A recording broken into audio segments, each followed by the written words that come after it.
इसी तरह नए नए वीडियो के लिए हमारे चैनल को सब्सक्राइब ज़रूर करें और इस वीडियो को ज़्यादा से ज़्यादा शेयर ज़रूर करें ताकि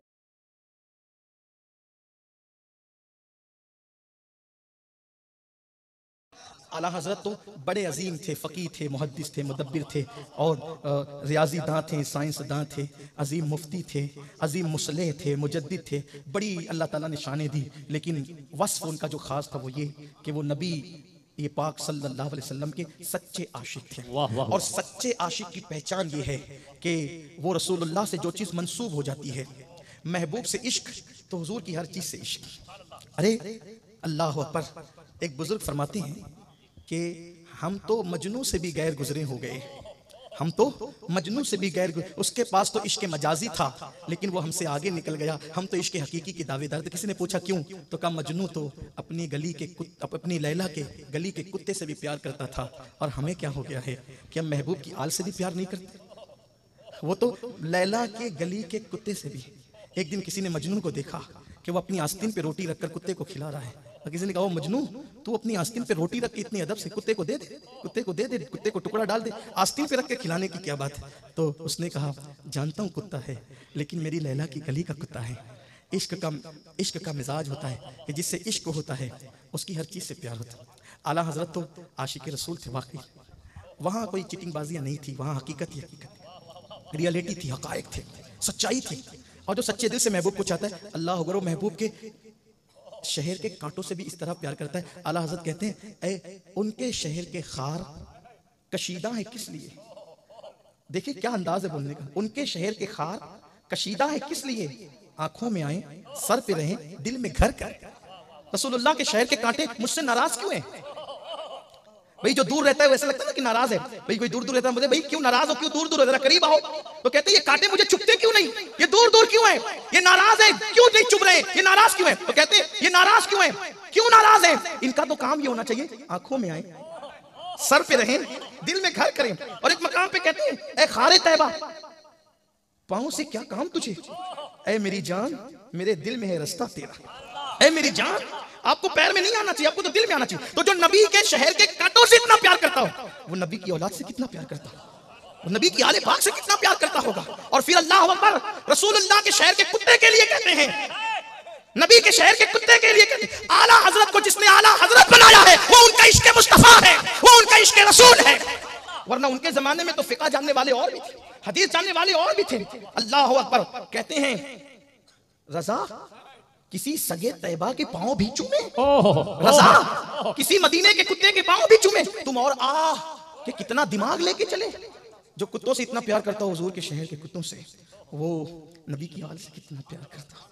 इम्तिहान यही होता है, इम्तिहान यही होता है। आला हजरत जब भी कभी ईद की नमाज पढ़ते थे तो पहले ढूंढते थे कि सैयद कहाँ है। ईद की मुबारकबाद अपने माँ बाप से पहले सैयदों को देते थे, सादात को देते थे हाथ चूम के, इसलिए कि वो जानते थे कि मैं रसूलुल्लाह के ज़ाहिरी दौर में पैदा नहीं हुआ, लेकिन उस दौर में तो मैं हूँ जिस दौर में नबी की औलाद मौजूद है। तो ईद की मुबारकबादी का सिलसिला सादात से शुरू होता था।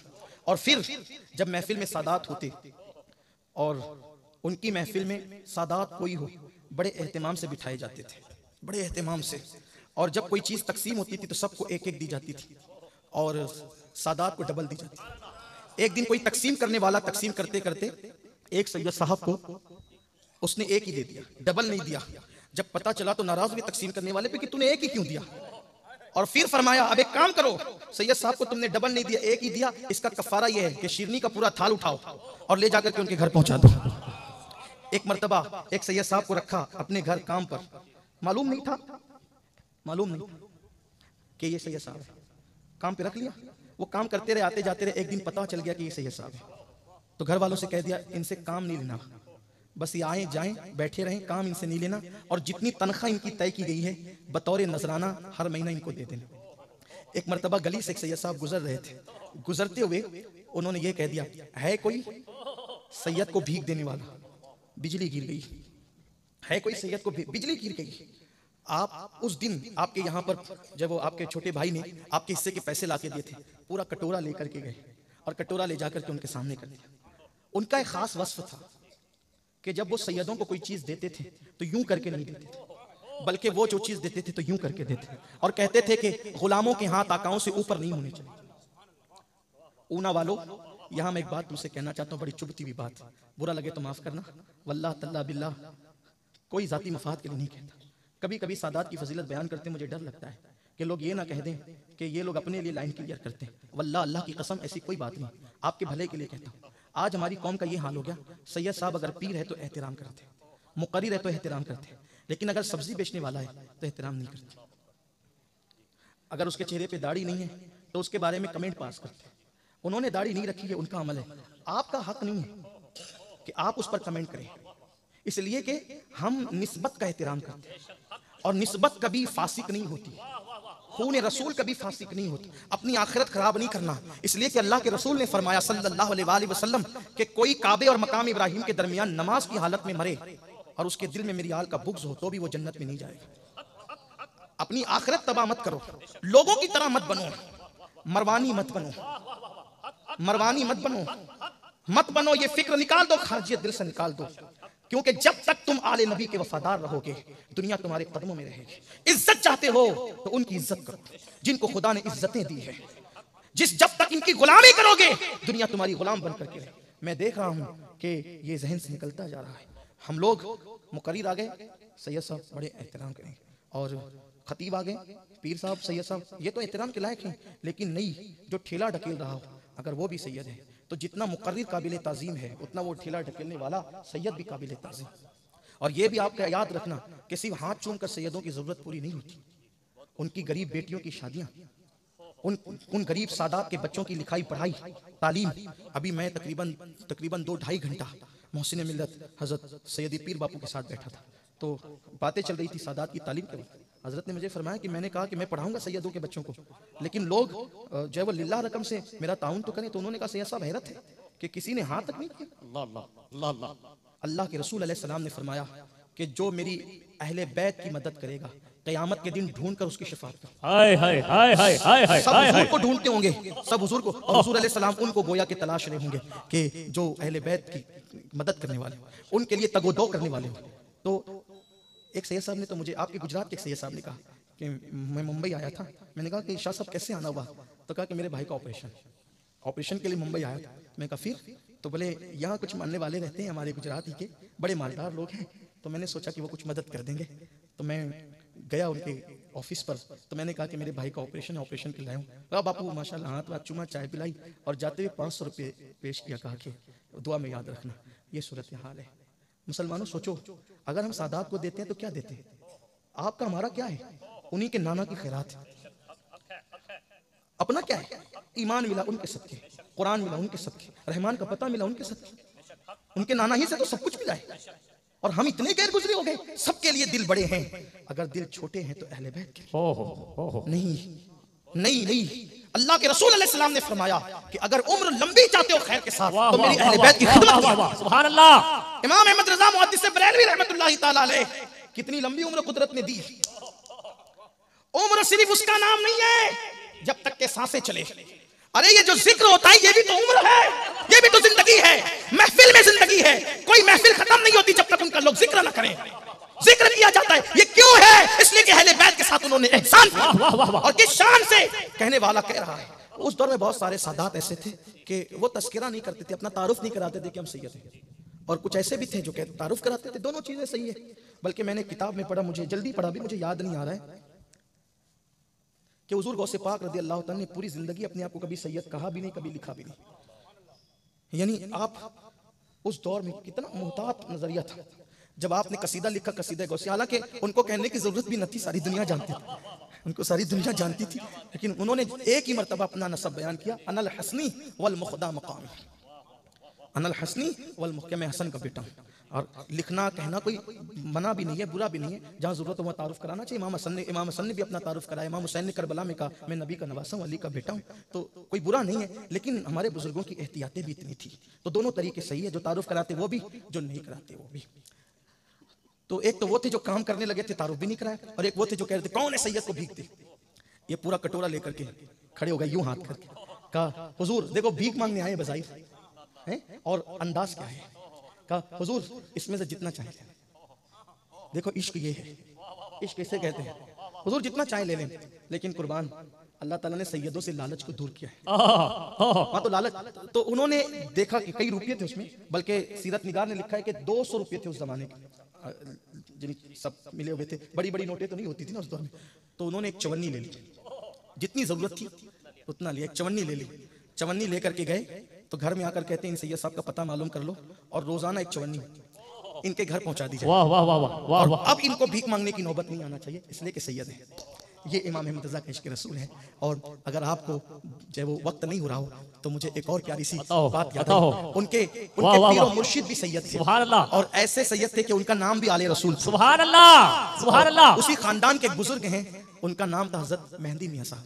हजरत मेहंदी मियां साहब रहमतुल्लाहि ताला अलैह महारारा मुताहरा के जब वो साहिब सज्जादा रहे एक दौर में, उन्होंने आला हज़रत को एक खत लिखा कि बड़े मौलाना साहब, उनके पीर खाने में उनको बड़े मौलाना कहा जाता है, बड़े मौलाना साहब, मैंने सुना है कि बरेली में कुत्ते जो है आला नस्ल के होते हैं और बड़े चाकू चौबंद होते हैं। तो मेरे खेत में कुछ दिनों से चोरी वोरी हो रही है, चोर बड़े सता रहे हैं, तो मैं ये चाहता हूं कि चोरों से बचने के लिए अपने खेत में कुत्तों को रखूं। तो अब आप जब बरेली से महारारा शरीफ आना तो 2 कुत्ते जरा अच्छी नस्ल के लेकर के आना। आला हज़रत दूसरे दिन महारारा शरीफ पहुंच गए, दूसरे ही दिन खत मिला, दूसरे दिन महारारा शरीफ पहुंच गए। और जब महारारा शरीफ पहुंचे तो हुजूर मेहंदी मियां के पैर छुए। आला हज़रत रज़ी अल्लाह तआला का मामूल था कि इमाम अहले सुन्नत सादात के हाथ भी चूमते थे और उनके पैर भी चूमते थे, सुभान अल्लाह सुभान अल्लाह। इसीलिए उस दौर के जो एक एडुकेट साहब थे वो आला हज़रत से बदजन हो गए, बदगुमान हो गए, कहते थे ये तो मौलवी होकर के तोहमात परस्त आदमी है, ये तो सैयदों के पैर चूमते। हालांकि वो एडुकेट साहब को पता ही नहीं था कि ये निस्बत क्या होती है। एडुकेट हो जाए, डॉक्टर हो जाए, वकील हो जाए, लेकिन बात ये ना आप कुछ भी हो जाए, जब तक इश्क की डिग्री नहीं मिलती। वाह वाह वाह वाह वाह वाह वाह। जिन्हें इश्क की डिग्रियां मिलती, बल्कि वो तो ऐसे आशिक रसूल थे कि अगर कोई मदीना मुनव्वरा से उनका मुरीद भी आता, ये आम मुसलमान भी मदीना मुनव्वरा से आता, कहता मैं मदीना शरीफ से आया हूं, तो पहले उसके पैर चूमते थे, कहा जो कदम मेरे महबूब के शहर से लग करके वो कदम चूमने के, वाह वाह वाह वाह, आशिकाना तबीयत ये थी। तो मैं एडुकेट साहब की बात याद आई तो मुझे एक अच्छी सी बात और याद आ गई, तो मैं बस बात खत्म करने लगा। ये दोनों बात करके बात खत्म करता हूँ कि ये हकीम अजमल खान साहब का नाम आपने सुना होगा। हकीम अजमल खान साहब ये बहुत बड़े हकीम थे अपने दौर के। हकीम अजमल खान साहब बहुत बड़े हकीम थे। इनके पास एक शाम के बुजुर्ग आते थे, शामी बुजुर्ग आते थे, और आते थे तो कई कई दिन क़याम करते थे अजमल खान साहब के पास। हकीम अजमल खान साहब आप देख लें, माजी करीब के बहुत बड़े हकीम, उनके नुस्खे जो है वो बड़ी बड़ी कंपनियां आज भी बेचती है, उनके माजून वगैरह और वगैरह वो सब चीज़ें जो है वो बड़ी मुफीद हैं। तो हकीम अजमल खान साहब के पास वो शामी बुजुर्ग आके कई कई दिन तक क़याम करते, और वहीं पर वो इलाहाबाद के हाई कोर्ट के एक वकील साहब थे, वो भी उनके पास आते जाते थे।